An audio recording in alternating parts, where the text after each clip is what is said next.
టాలీవుడ్ అగ్ర నిర్మాత దిల్ రాజు కు తెలంగాణ ప్రభుత్వం కీలక పదవి కట్టబెట్టింది. Telangana film development corporation chairman గా ఆయన్ను నియమించారు. ఈ మేరకు తెలంగాణ సీఎస్ శాంతి కుమారి అధికారిక ఉత్తర్వులు జారీ చేశారు. దిల్ రాజు ఈ పదవిలో 2 ఏళ్ల పాటు కొనసాగనున్నారు. దిల్ రాజు అసలు పేరు వెంకట్ రమణారెడ్డి.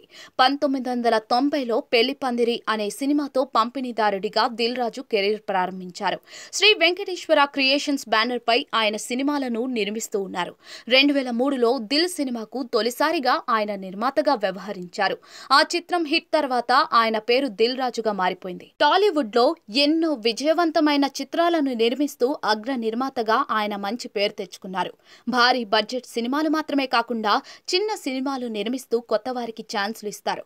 ఇటీవల ఆయన అవకాశం ఇచ్చిన బలగం సినిమా ఎంతో పెద్ద హిట్ అయిందో అందరికీ తెలిసిందే. సుహాస్ నటించిన జనక అయితే గనక అనే మూవీని కూడా నిర్మించగా మంచి టాక్ సొంతం చేసుకుంది. సినిమా ఇండస్ట్రీకి కొత్తగా వస్తున్న వారిని ప్రోత్సహించేందుకు దిల్ రాజు వినూత్న కార్యక్రమాలకు శ్రీకారం చుట్టారు. కొత్త టాలెంట్ ను ప్రోత్సహించేందుకు దిల్ రాజు డ్రీమ్స్ పేరుతో కొత్త బ్యానర్ క్రియేట్ చేస్తున్నామని ఇటీవలే ఆయన వెల్లడించారు. అందుకోసం ప్రత్యేకంగా ఒక వెబ్సైట్ ను లాంచ్ చేయనున్నట్లుగా చెప్పారు. ప్రస్తుతం ఆయన 3 సినిమాలకు ప్రొడ్యూసర్ గా వ్యవహరిస్తూ ఉన్నారు.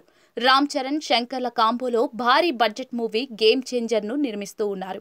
ఈ మూవీ వచ్చే జనవరి 10న ప్రేక్షకుల ముందుకు రానుంది. అలాగే అనిల్ రావిపూడి డైరెక్షన్ లో Telugu industry top hero victory Venkatesh తో సంక్రాంతికి వస్తున్నాం అనే సినిమా చేస్తూ ఉన్నారు.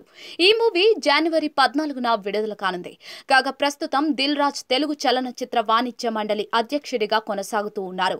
గతేడాది జరిగిన ఎన్నికల్లో కూడా ఆయన విజయం సాధించారు.